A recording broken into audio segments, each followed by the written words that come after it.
Bom, people, aqui é o Tarcísio e esse vídeo rapidinho aqui com dicas para Dungeon Crawls, né? Como eu falei, eu gosto muito de Dungeon Crawl. E dicas para livros-jogos, né? Algumas dicas, como eu falei, eu acabo gastando mais tempo nesse tipo de jogo, Dungeon Crawl e livros-jogos, do que no próprio RPG. E tem algumas coisas que eu percebi ao longo desses muitos anos, né? Então, para Dungeon Crawl, a minha dica é jogue um jogo até você ter a experiência completa dele. Por que eu estou falando isso, né? Tem muito Dungeon Crawl que ele trabalha com esse lance de profundidade, né?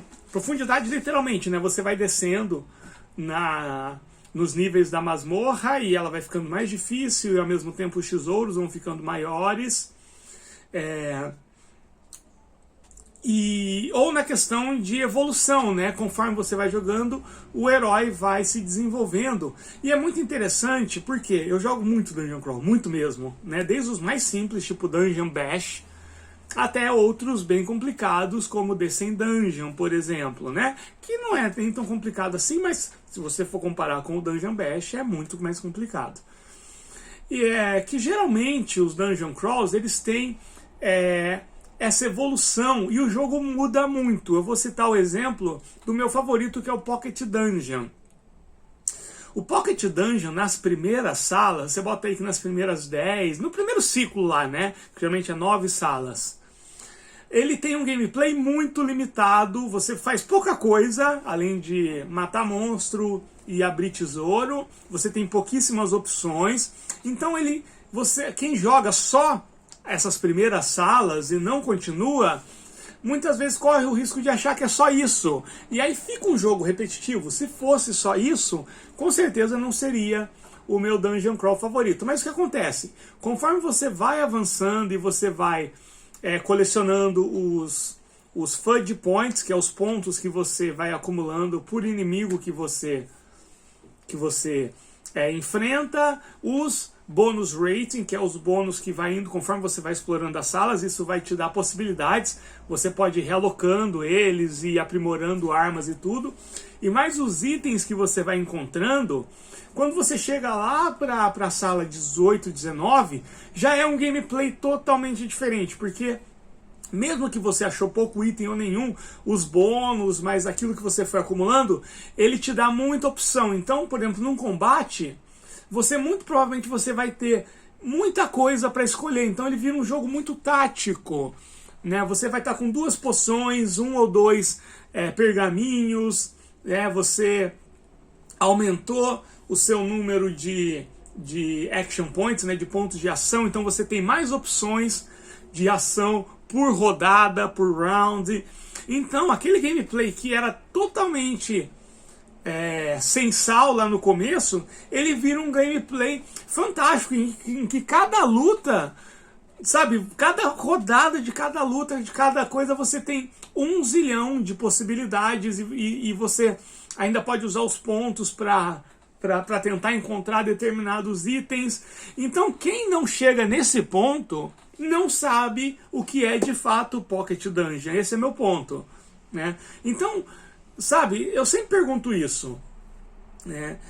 Você foi realmente até o final? Por exemplo, o Pocket Dungeon, ele propõe uma jornada de 30 turnos, né? A maioria das pessoas que não gostam do jogo, eu não estou falando que todo mundo tem que gostar, gente, não é esse o ponto. Eu estou falando assim, que por coincidência ou não, a maioria das pessoas que diz não gostar do jogo nunca passou do turno 12, que é aquele gameplay mais básico. E se você for parar para pensar, isso tem muito no RPG, né? Eu sempre falo que eu gosto só de jogar com personagens iniciantes, porque eu gosto da narrativa, sabe? Da pessoa mais ou menos comum diante de um grande perigo muito maior que ela. Mas a evolução do jogo, ela é feita para proporcionar mais possibilidades, inclusive narrativas, né? Tem a evolução do jogo, que é essa, né? De você, conforme você vai evoluindo, você vai se tornando um herói conhecido. Por exemplo, no Fortaleza de Berdolock, na nova versão, você tem os pontos de fama. Então, conforme você vai evoluindo e colecionando pontos de fama, você chega num local, você tem uma recepção totalmente diferente de que você não tivesse. Você vai conseguir coisas de graça, você vai conseguir vários favores, inclusive você vai conseguir inimigos, pessoas vão querer te encarar só porque você é famoso. Isso é muito interessante, eu acho que o Tagmar tem muito isso, né? O Tagmar, muita gente acha difícil, né? Descarta sem jogar, mas se você continuar com o Tagmar, quando seu personagem chegar lá pro estágio 3 e você já tá bem dentro das regras, meu, é um sistema que funciona muito, muito bem. E no Dungeon Crawl mais ainda, porque o Dungeon Crawl é uma experiência muito fechada. E essa progressão, quando é um Dungeon Crawl bem elaborado, como é o Pocket Dungeon 2.0, como é o Note Quest, como é, querendo ou não, né, apesar das minhas críticas, o For Against Darkness, né, com todos os suplementos e tudo mais, o Descent Dungeon, você só vai saber o que é aquele Dungeon Crawl quando você tiver a experiência completa. Então, gente, não dá pra jogar 10 salas do Pocket Dungeon e dizer que você conheceu o jogo. Você não conheceu o jogo, eu sinto muito.